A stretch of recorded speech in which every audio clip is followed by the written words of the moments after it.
আমার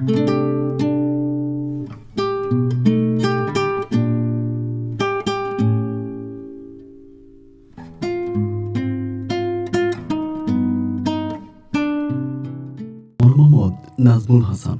আমার বাড়ি বরিশাল। বন্ধুগণ, আমি আমার জীবনের গল্পটা শুরু করার শুরুতে আপনাদেরকে আমার পরিবারের বিষয়ে জানিয়ে রাখি। আমার পরিবারে আমি আছি, আমার বাবা আছে, মা আছে, রয়েছে আমার দাদা দাদি সহ আমাদের পরিবারে আরও রয়েছে আমার ছোট একটা বোন আর ছোট একটা ভাই। আমরা টোটাল 2 ভাই 1 বোন। আমাদের পরিবারটা বরিশাল শহর থেকে অনেক দূরে সবুজ শ্যামলে করা কোনো এক ছোট্ট মায়াবী গ্রামে এক উচ্চ মধ্যবিত্ত পরিবার। আমার বাবা পেশায় একজন ফেরিওয়ালা। আমি খুব ছোটবেলা থেকে দেখে আসছি আমার বাবা ফেরি করে করে সরিষার তেল বিক্রি করে। তেল বিক্রেতা হিসাবে আমার বাবা আমাদের এলাকাতে অনেক পরিচিত একজন মানুষ। আমি ছোটবেলা থেকে খুব বেশি দূর পর্যন্ত পড়াশোনা করতে পারিনি, একেবারে কমই পড়াশোনা করি। এবং যেদিন স্কুল বন্ধ থাকতো ওই দিন আমি আমার আব্বার সাথে সরিষার তেল নিয়ে সরিষার তেল বিক্রি করার জন্য, খাঁটি সরিষার তেল বিক্রি করার জন্য গ্রামগঞ্জে আব্বার সাথে চষে বেড়াইতাম, হেঁটে বেড়াইতাম এবং আব্বার কাজে একটু সহযোগিতা করতাম। এরকম করতে করতে আমি প্রাইমারি স্কুলের গণ্ডি পার করি এবং প্রাইমারি স্কুলের গণ্ডি শেষ করার পরে আমি আর হাই স্কুলে ভর্তি হই না। একে তো আমার আব্বা হচ্ছে ব্যবসা করতো, আমি আব্বার ব্যবসায় সাহায্য সহযোগিতা করব। আর দ্বিতীয়ত আমি আসলে পড়াশোনার প্রতিও খুব বেশি একটা ভালো ছিলাম না। যেহেতু পড়াশোনার প্রতি ভালো ছিলাম না, তাই আমি চিন্তা করলাম যে আমি আমার আব্বুকে সময় দিই বা আব্বুর কাজে একটু সাহায্য সহযোগিতা করি, এটাই হয়তো আমার কাজে আসবে। আমি তখন আমার আব্বুকে বিভিন্ন কাজে সাহায্য সহযোগিতা করতে শুরু করি। এমনভাবে আমার দিন আর রাতগুলো কাটতে থাকে। এরকম করতে করতে আমি মোটামুটি প্রায় অনেকটাই বড় হয়ে যাই। এই মধ্যে আমার আর কোনো ঘটনা নেই। আমার বয়স তখন প্রায় বিয়ের বয়সের কাছাকাছি, 20-21 বছরের কাছাকাছি। ওই মুহূর্তে আমি আমার ছোট বোনটাকে বিয়ে দিই। আমার যে ছোট বোনটা ছিল ওইটাকে বিয়ে দিই। এবং আমার বাবা কিন্তু তখন আর ফেরি করতো না। বাবা তখন অনেকটা অসুস্থ হয়ে যায়। আগের মতো আমার বাবার পায়ে শক্তি ছিল না যে সরিষার তেল কাঁধে নিয়ে মাইলের পর মাইল হেঁটে বেড়াবে। আমার আব্বার আর সেই শক্তি নেই, যার জন্য আমি তখন নিজেই ফেরি করে বেড়াতাম। আমার আব্বাকে আমি তখন রেস্টে পাঠিয়ে দিই। আমার আব্বা তখন ঘরের মধ্যে থাকে, আল্লাহ করে, জিকির আজকার করে। এরকমভাবে আব্বা তখন তার সময়গুলো পার করতেছিল। আমার ইনকামের টাকায় আমি ছোট বোনটাকে বিয়ে দিয়ে দিই এবং আমার যে ছোট ভাইটার আছে আমি তার পড়াশোনা করাই। সে একটা মাদ্রাসা লাইনে পড়াশোনা করতো। ওই মুহূর্তে আসার পরে পরিবার থেকে তখন সিদ্ধান্ত নেওয়া হলো আমাকে বিয়ে করাবে। আমার আব্বা, আম্মা, মা সবাই মিলে সিদ্ধান্ত নিল আমাকে বিয়ে করাবে, আমার জন্য মেয়ে দেখবে। তো আসলে বিয়ে করা জিনিসটার প্রতি আমার কখনোই কোনো রকমের চিন্তাভাবনা আসে নাই যে আমি একটা পুরুষ মানুষ, আমাকে বিয়ে করতে হবে, আমাকে সংসার করতে হবে। এই জিনিসগুলো নিয়ে আমি কখনোই ওভাবে কোনো কিছু চিন্তা করি নাই। যখন আব্বা আম্মা বলতে শুরু করলো যে তারা আমাকে বিয়ে করাবে, তারা মেয়ে দেখতেছে এখানে সেখানে, তো আমিও তখন তাদের প্রস্তাবে রাজি হলাম যে ঠিক আছে, বিয়ে শাদী করবো। কারণ আমার মায়েরও বয়স হয়েছে, বাবারও বয়স হয়েছে, আব্বা আম্মাকে দেখাশোনা করার মতো কেউ নেই পরিবারে। তো এই জন্য বিয়ে করলে হয়তো আমার আব্বা আম্মার কাজে আসবে। এটার জন্য আমি তখন বিয়ের জন্য রাজি হয়ে গেলাম। এবং বিয়ের জন্য রাজি হওয়ার পরে তারা বিভিন্ন জায়গায় মেয়ে খোঁজে এবং আমাকে নিয়ে মেয়ে দেখায়। কিন্তু বিশ্বাস করেন, তাদের দেখানো একটা মেয়েও আমার পছন্দ হয় না, আমার ভালো লাগে না। যেরকম মেয়েগুলো আমাকে দেখায়, কোনোটা হচ্ছে আপনার অনেক লম্বা কালো, আবার কোনোটা হচ্ছে খাটো ফর্সা। আমার যেরকম মন মতো আমি চাচ্ছি এরকম মন মতো পাই না। 5-6টা মেয়ে আমাকে দেখাইলো এবং দেখানোর পরে আমার কোনো মেয়েরই ভালো লাগে নাই। তো ভালো না লাগার কারণে আব্বা বিভিন্ন জায়গায় আমাকে মেয়ে দেখাইয়া একটা পর্যায়ে আমার আব্বা খুব ক্লান্ত হয়ে গেল। আমার আম্মাকে বলে দিল যে আমি আজকের পর থেকে আর নাজমুলের জন্য মেয়ে খুঁজতে যাব না। এখন নাজমুলের বিয়ে বলো নাজমুলের করার জন্য। ওর কোথায় পছন্দ আছে, ও কোথায় ভালোবাসবে, ওর কি এটা ওর চিন্তা, আমরা আর ওকে বিয়ে করাতে পারবো না। এই পর্যায়ে আমার আব্বা তখন আর মেয়ে দেখা বন্ধ করে দেয়, কারণ খুব বেশি ক্লান্ত হয়ে গেছে। আজকে এখানে, কালকে এখানে, বিভিন্ন জায়গায় আমাকে মেয়ে দেখাইছে, বাট আমি তো কোনো মেয়েরই পছন্দ হয় না, আমি কোনো মেয়ের বিয়েও করতেছি না। এবার আব্বু রেগে মেগে আমার উপর দায়িত্ব দিয়ে দিল। আমি এবার কি করতাম, যখনই সরিষার তেল বিক্রি করার জন্য আপনার বিভিন্ন জায়গায় যাইতাম, তখন আমার টার্গেট থাকতো যে আমি একটা মেয়ে দেখবো। তো তেল বিক্রি করার নাম করে আমি তখন গঞ্জে গঞ্জে আপনার পাড়ায় পাড়ায় হেঁটে হেঁটে মেয়ে দেখতাম। এমন করতে করতে আমাদের গ্রাম থেকে মোটামুটি বেশ দূরের একটা গ্রাম, অনেক বেশ দূরের একটা গ্রাম, সেই গ্রামের একটা মেয়েরে আমার ভালো লাগে। সরিষার তেল বিক্রি করার সময় মেয়েটা আসে তেল কেনার জন্য, আমি তার কাছে তেল বিক্রি করি। মেয়েটা আমার কাছে থাকে না, কয়েক মিনিট থেকেই তেল কিনে চলে যায়। তো সেই পাড়ারই একটা ভাবি আছে, ওই ভাবির কিন্তু আমি আবার মাঝে মাঝে বাকিতে তেল দিতাম। তো ওই ভাবির সাথে আমার একটা ভালো পরিচিতি আছে। আমি তখন ভাবিরে জিজ্ঞেস করলাম যে ভাবি, একটু আগে যে মেয়েটা এখানে আসছিল, আমি যে মেয়েটার সাথে কথা বললাম, তেল নিয়ে গেল, এই মেয়েটার ঘর কোথায়? পরে আমাকে আঙুল দিয়ে দেখাই দিল যে ওইটা তার ঘর।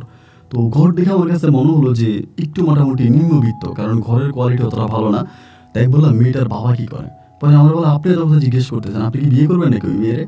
আমি বললাম না ভাবি, আমি বিয়ে করবো না, তবে আমাদের এলাকার একজন ভাই আছে, সে পাত্রী খুঁজতেছে। এখন আমাকে সবসময় বলে তুই তো বিভিন্ন জায়গায় যাস, মেয়ে দেখিস, এখন যদি কোনো একটা মেয়ে তোর ভালো লাগে তাহলে আমারে বলিস, আমি ওইটারে বিয়ে করবো। এরকমভাবে আমার ভাই আমাকে বলছে। তো ভাইয়ের জন্য মেয়ে দেখতেছি, এই মেয়েটার সম্বন্ধে আমি একটু জানতে চাই।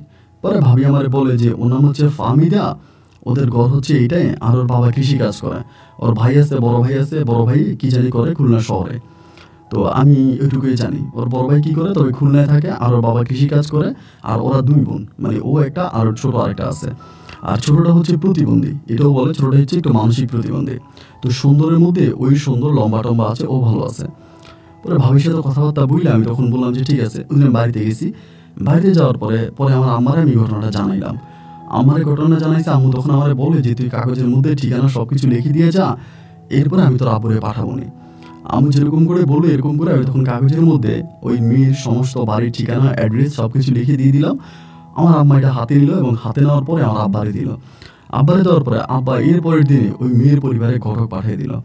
এবং ঘটক পাঠিয়ে দেওয়ার পরে মেয়ের পরিবার থেকে তখন বলা হলো যে ঠিক আছে, মানে আমাদের এখানে আসবে আমাদেরকে দেখার জন্য। এর দুদিন পরে মেয়ের পরিবার থেকে লোকজন আসলো, আমাদেরকে দেখলো, এবং আমরাও মেয়ে দেখতে গেছি। মেয়ে দেখতে যেদিন গেছি ওই দিন ওই ভাবির সাথে আমার দেখা। ভাবি আমারে বলে কই কোন ছেলের জন্য মেয়ে দেখছিলেন, তা আমারে দেখান। আমি বললাম ভাবি আপনার কাছে মিথ্যে বলছি, আসলে আমারই মেয়েটারে পছন্দ হয়েছে, আমি তারে বিয়ে করব। ভাবি তখন আমারে বলে মাশাল্লাহ, তো এই কথাটা আগে বলেন নাই কেন? আমি বললাম আগে বলি নাই, আমার লজ্জা লাগছে এই জন্য। বলে তো বিয়ের কথাবার্তা কি হয়ে গেছে? আমি বললাম হ্যাঁ, মোটামুটি কথাবার্তা শেষ, এখন 3 তারিখের বাকি আছে, 3 তারিখ হবে। বলে যদি আপনার জন্য হয় তাহলে একটা কথা বলতে পারি। আমি বললাম কি কথা? বলে যেহেতু আপনি বিয়ে করবেন, এতদিন তো বলছিলেন যে আপনার বন্ধুর জন্য বা আপনার এলাকার লোকের জন্য, এই জন্য আমি এটা বলি নাই, যেহেতু আমার পাড়ার মেয়ে, আমার পাড়ার মেয়ের বদনাম আমি করতে চাই না। তো এখন যেহেতু আপনি বলছেন এটা আপনার জন্য, তখন আমার কথাটা বলতে হবে। আমি বললাম কি কথা ভাবি তাইলে বলেন। বলে এই মেয়েটার একটু জিনের সমস্যা আছে। আমি বললাম জিনের সমস্যা মানে আমি না বুঝি না আপনার কথা, জিনের সমস্যা কি? পরে বলে এই মেয়েটার সাথে একটা কালো জিন আছে, এই জিনটা মাঝে মাঝে মেয়েটাকে ধরে এবং মেয়েটাকে মারে, এবং 2 দিন পর পরে মেয়ের পরিবার হচ্ছে কবিরাজ আনে, হুজুর আনে, খোনা নাচে, বাড়ি বন্ধ করে মেয়েরে তাবিজ তোমার পড়ায় এবং আস্তে আস্তে ঠিক করে। এরপরে আবারও মেয়ে যে সে হয়ে যায়, এরকম মেয়ের একটা মানে জিনের একটা সমস্যা আছে। আমি ভাবির কথাটা শুনে বললাম যে ভাবি তো এটা কি ধরনের কথা না আগে বলেন নাই, তাই তো এখন তো মনে হয় বিয়ের 3 তারিখ ঠিক হয়ে যাচ্ছে। পরে ভাবি আমার বলে তাই এমনি সমস্যা নয়, মেয়েটা দেখতে শুনতে ভালো আছে, এই পাড়াতে আপনি এত সুন্দর মেয়ে আর পাবেন না, আর ও সবচেয়ে বেশি সুন্দরী আমাদের এলাকাতে। তো এরপরে ভাবির কথাটা শুনে আমি আস্তে আস্তে করে মায়ের কানে গেলাম। মায়ের কাছে গিয়া মায়ের বলার সাহস পাইলাম না, বাবারে বললাম যে বাবা বিয়ের 3 তারিখ যে ঠিক করতেছ, এই ঘটনা। আমার আব্বা শোনা পর আমার বলে তুই পাগল হয়ে গেছিস, এগুলো কোনো কথা? এগুলো কোনো কথাই না, এটা কোনো বিষয় না।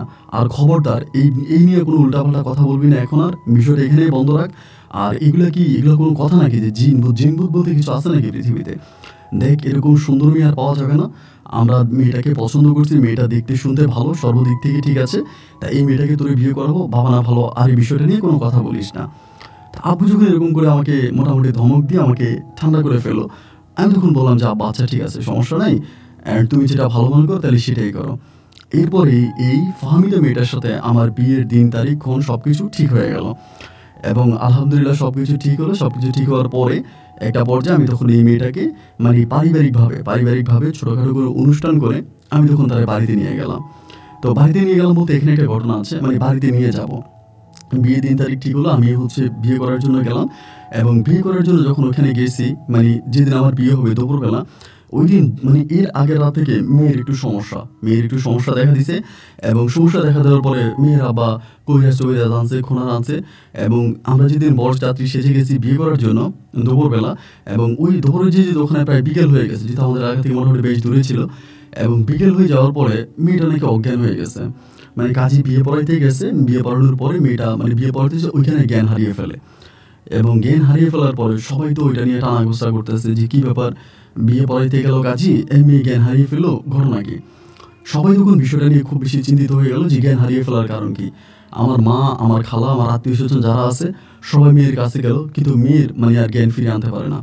পরে মেয়ের বাবা করলো কি, গোপনে গিয়া ওই কবিরাজকে নিয়ে আসলো এবং আনার পরে কবিরাজ তখন কেমনে কেমনে মেয়েরই ঠিক করলো এবং ঠিক হইতে হইতে মেয়ে প্রায় মাগরিবের পর হয়ে গেছে, মানে মাগরিবের অনেক পরে মেয়ের জ্ঞান ফিরে আসছে। এবার জ্ঞান ফিরে আসার পরে আমার আব্বা বলতেছে তাহলে আমরা বিয়ের কাজ সম্পূর্ণ করে ফেলি। তখনও কিন্তু আমার বাবার মনে কোনো রকমের সন্দেহ আসতেছে না যে বিয়ের রাতে, মানে বিয়ের দিনে মেয়েটা এভাবে জ্ঞান হারিয়ে ফেললো, তার মানে এই মেয়েটার মাঝে তো অবশ্যই ভয়ানক কোনো না কোনো একটা সমস্যা আছে যদি এইভাবে জ্ঞান হারিয়ে ফেলতে পারে না। তো এই মানে আমার আব্বার এইসব নিয়ে কোনো টেনশন নাই, কোনো চিন্তা নাই, ভাবনা নাই যে আমার আব্বার কথা হচ্ছে বিয়ে এসে বিয়ে করে ফেলবে, এরকম কোনো কিছু হবে না। তা আমাকে বিয়ে করাইলো এবং বিয়ে সাথে শেষ হতে হতে রাত্র প্রায় 9:30 মতো বেজে গেছে, মানে সম্পূর্ণ এই শেষ হতে হতে 9:30 বেজে গেছে। তো 9:30 বেজে যাওয়ার পরে আমার আব্বা তখন মেয়ের বাবা তখন বলতেছে রাত যেহেতু 9:30 বেজে গেছে, তো আপনাদের এলাকা তো অনেক দূরে, অনেক দুর্গম এবং রাস্তাঘাটও খুব বেশি একটা ভালো না, ডাকাতিও হতে পারে বা চিন্তাও হতে পারে, চুরি ডাকাতি হতে পারে। একটা কাজ করে দিলে মেয়ে আর মেয়ের জামাই না হয় আজকে আমার বাড়িতেই থাকুক। এই কথা হচ্ছে ফাহমিদার বাবা বলছে। ফাহমিদার বাবা এটা বলার পরে আমার আব্বা তখন বলতেছে না না না, এটা কেমন কথা, ছেলে তার শ্বশুর বাড়িতে বাসর ঘর করবে, এটা তো আমাদের কাছে ভালো লাগে না। এরপর আমি ছেলের সাথে জিজ্ঞেস করি, ছেলে যদি রাজি হয় তাহলে আমার কোনো সমস্যা নেই। আমার আব্বা তখন আমার কাছে এসে কানাকারিটা আমাকে জানাইলো। জানানোর পরে আমি তখন আব্বারে বললাম, আব্বা খবরদার এই কথায় একবারও রাজি হবা না, আমি আমার বউ নিয়ে যাবো, রাত যদি 3টা বাজে 4টাও বাজে আমি আমার বউ নিয়ে যাবো, আমি আমার বউর এই বাড়িতে রেখে যাবো না বা আমি আমার বউর সাথে এই বাড়িতে থাকবো না। আমার আব্বা তখন গিয়া হচ্ছে মেয়ের বাবারে বলে দিল যে না আমার ছেলে রাজি নেই, ছেলে তার বউ নিয়ে যাবে। এবং মেয়ের বাবা বলতেছে বিয়ে যেহেতু হয়ে গেছে তাহলে এটা আপনাদেরই ঘরের বউ, এখন আপনারা যেভাবে বলেন সেভাবেই হবে, আপনারা যেভাবে রাখেন সেভাবেই তো রাখতে হবে, আর বাইরে তো যাওয়া যাবে না।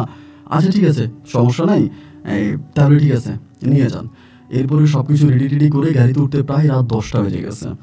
রাত 10টা যখন বেজে গেছে তখন আমরা আস্তে আস্তে করে রওনা দিলাম। আমাদের 2টা গাড়ি ছিল, আমার একটা প্রাইভেট কার ছিল আর হচ্ছে আরেকটা গাড়ি ছিল। আমরা 3টা গাড়ি নিয়ে গেছিলাম, একটা গাড়ি চলে আসছে। তো এরকমভাবে রওনা দেওয়ার পরে যখন মেইন রোড দিয়ে রওনা দিলাম, আমাদের ড্রাইভার সাহেব যে গাড়ি চালাচ্ছে সে বলতেছে যে নাজমুল ভাই একটা কথা বলি, যে রাস্তাটা দিয়ে যাচ্ছে এটা তো মেইন রোড এবং মেইন রোড দিয়ে মাঝে মাঝে ডাকাতি হয়, এরকম অনেক খোঁজখবর পাইছি, রাস্তার মধ্যে গাছ টাছ ফেলে দিয়ে ডাকাতি হয়। তো একটা কাজ করি না হয় আমরা গ্রামের রুটে দিয়ে যাই, মানে গ্রামের যে রাস্তা আছে গ্রামের রাস্তা দিয়ে যাই, আর গ্রামের রাস্তা দিয়ে গেলে এরকম কোনো সমস্যা আশা করি হবে না।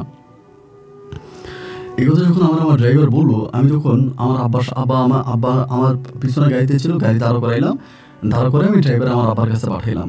আমার আব্বার সাথে ড্রাইভার আলোচনা করে বলতেছে হ্যাঁ আপনার আব্বা একই কথা বলতেছে, এই রাস্তা দিয়ে গেলে ডাকাতি হওয়ার সম্ভাবনা আছে। আপনার আব্বাও বলতেছে রাস্তা চেঞ্জ করার জন্য, রাস্তা পরিবর্তন করার জন্য। আমি বললাম ঠিক আছে তাহলে রাস্তা পরিবর্তন করেন। এরপরে রাস্তা পরিবর্তন করলো এবং রাস্তা পরিবর্তন করে ভিতরের একটা রাস্তা দিয়ে, মানে গলির ভিতরে একটা রাস্তা দিয়ে ওইখান দিয়ে তখন গাড়ি ঢুকিয়ে দিয়েছে যে এদিক দিয়ে বেরোবে। এদিক দিয়ে তখন যাচ্ছে এটা তো গ্রামীণ রাস্তা, গ্রামের রাস্তা একেবারে দুর্গম রাস্তা, রাস্তা ভাঙা টাঙা, খুব বাজে অবস্থা, রাস্তার কন্ডিশন ভালো না। এই রাস্তা দিয়ে তখন আস্তে আস্তে করে যাচ্ছে এবং যাচ্ছি, আমিও তখন যাচ্ছি, কি আর করবো, ভাঙা রাস্তা, খুব বেশি ঠ্যাংনাচ্ছি। এমন করতে করতে করতে করতে একটা জায়গার মধ্যে এসে হঠাৎ করে গাড়িটা থেমে গেল। গাড়িটা থেমে গেল বলতে গাড়িটার স্টার্ট বন্ধ হয়ে গেল এবং স্টার্ট বন্ধ হয়ে যাওয়ার পরে আমাদের পিছনে যে গাড়িটা আসছে একইভাবে ওই গাড়িটাও আমাদের পিছনে ওইটার স্টার্ট বন্ধ হয়ে গেল। দুই ড্রাইভারে তখন নামছে গাড়ি থেকে, চারদিকে ঘুটঘুটে অন্ধকার, একেবারে নীরব নিচ্ছিন্ন একটা জায়গা। পাশেই হচ্ছে একটা মানে লাইক মন্দিরের মতো আছে, এটা আসলে অনেক পুরনো একটা মন্দির, একটা গাছ আছে অনেক বড় একটা বটগাছের নিচে মন্দিরটা, ওই জায়গার মধ্যে গাড়িটা থেমে গেল। আমরা প্রায় ওখানে ছিলাম আপনার 10-15 জনের মতো, দুই গাড়িতে মিলিয়ে 15-16 জনের মতো আছি। সবাই যখন একে একে গাড়ি থেকে নামলো, শুধুমাত্র বউ বসে আছে। তো গাড়ি থেকে নামার পরে আমাদের গাড়িটা ঠিক হইতেছে না, ওইটাও ঠিক হয় না, মানে 2টা গাড়ি এইভাবে একই জায়গার ভিতরে নষ্ট হয়ে যাওয়ার কোনো কারণ খুঁজে পাচ্ছি না। ড্রাইভার সাহেবকে বললাম যে 2টা গাড়ি একইভাবে কেন নষ্ট হয়ে যাবে। ড্রাইভার বলতেছে ভাই যে রাস্তা দিয়ে আসছি এই রাস্তা তো অনেক ভাঙা টাঙা, হয়তো ইঞ্জিনের কোনো সমস্যা হতে পারে, যেহেতু পুরোনো দিনের গাড়ি। তাই আমি বললাম যে তাহলে তাড়াতাড়ি দেখেন কি করা যায়, এরকম করে দেখতেছে। এরকম আছে হঠাৎ করে আমার আব্বা বলতেছে আরে তুই কি পাগল নাকি, তা বউরে গাড়ির মধ্যে একা একা রেখা তুই চলে আসছিস কেন, গাড়িতে যা। আমি বললাম আব্বা কি বলেন, গাড়িতে যাবো? বলো গাড়িতে একা একা বসে আছে বউ, তুই গাড়িতে যা। এই বলার পরে আমি তখন গাড়ির মধ্যে ঢুকলাম এবং গাড়িতে ঢুকার পরে আমি অবাক হয়ে গেলাম। মানে গাড়িতে ঢুকে আমি দেখতেছি আমার বউ, মানে ওর যে জুতা আছে, মানে বিয়ের জন্য আমি যে জুতা দিছি ওই জুতাটা মানে হাতে নিয়ে বসে আছে ওইখানে এবং কেমন করে যে মিসকে হাসতেছে। এটা দেখার পরে আমি গাড়িতে উঠা মাত্রই ও তখন ধাপ করে আমাকে জুতা দিয়ে কয়েকটা বাড়ি দিয়ে দিছে। কয়েকটা বাড়ি দিয়ে দেওয়ার পরে আমার গালে মানে বাড়ি দিয়ে দিল জুতার বাড়ি খাওয়ার পর আমি বললাম, কি ব্যাপার, তুমি আমার জুতা দিয়ে মারলা কেন? আমার বলে, ইচ্ছে হয়েছে মারছি, তুই আমার সাথে বসছিস কেন, তুই আমার কাছ থেকে দূরে যা। আমি ওর আচার আচরণ কিছু বুঝতেছি না, কি করতেছে। আমি বললাম, মানে আমি তো তোমার কথা কিছু বুঝতে পারতেছি না, এই কি বলতেছো, আমি তোমার কাছ থেকে দূরে যাবো মানে? আমি তোমার হাজব্যান্ড, আমি তোমার স্বামী, আর তুমি আমাকে তোমার কাছ থেকে দূরে সরাই দিচ্ছ। ও আমাকে তখন জুতা দিয়ে থাপ করে আরো 8-10টা বাড়ি দিয়ে দিল। আমি তখন গাড়ি থেকে বেরিয়েছি, গাড়ি থেকে বেরিয়ে গেছি। বেরিয়ে যাওয়ার পরে আব্বা আমারে বলে, কি রে তুই গাড়ি থেকে বেরিয়ে গেলে কেন, তোর বউ গাড়ির মধ্যে একা, তুই বেরিয়ে গেলে কেন, গাড়ির মধ্যে কেউ নেই? পরে আমি তো আর আব্বার কাছে বলতে পারি না যে ও আমাকে জুতা দিয়ে মারছে, বা ওর আচার আচরণ আমার কাছে সুবিধার মনে হয় না। পরে আমাদের এখানে আরেকটা মেয়ে আছে, ও হচ্ছে আমাদের সাথে, মানে আমার গাড়িতেই ছিল, ছোট মেয়েটা আর কি। ওরা আমার ভাসতে হয়, মানে আরেক ঘরের বাইস্তি। আমি আর বাইস্তিরে বললাম, একটা কাজ কর, তুই গিয়া নতুন বউর সাথে বস, আমি এখানে আসি। পরে ও বলতেছে, আমার আব্বা বলছে তুই যাবি না, ও যাবে। তা মেয়েটারা বলতেছে, আচ্ছা মা ঠিক আছে, যা তো তুই গিয়া একটু ওর সাথে বয় যা। আমি ওরা বললাম, তো বলার পরে এরপরে আমার আব্বা যখন বলছে, মেয়ে তখন গেছে। মেয়ে ভিতরে ঢুকে মেয়ে দিছে চিৎকার, মানে চিৎকার দিয়ে বাইরে গেছে। বাইরে যাওয়ার পরে মেয়ে তখন সবার কাছে বলতেছে, বউ নাকি হাসতেছে, মাথার চুল টানতেছে, খারাপ একটা অবস্থা। এই বলার পরে আমার আব্বা তখন সবাই মিলে দৌড়ে তখন গাড়ির মধ্যে গেল, এবং যাওয়ার পরে ওই গাড়ির মধ্যে হাসাহাসি করতেছে, চুল টানতেছে। আমার আব্বা ভিতরে ঢুকা মাত্রই ওই আমার আব্বারে মারতে শুরু করছে।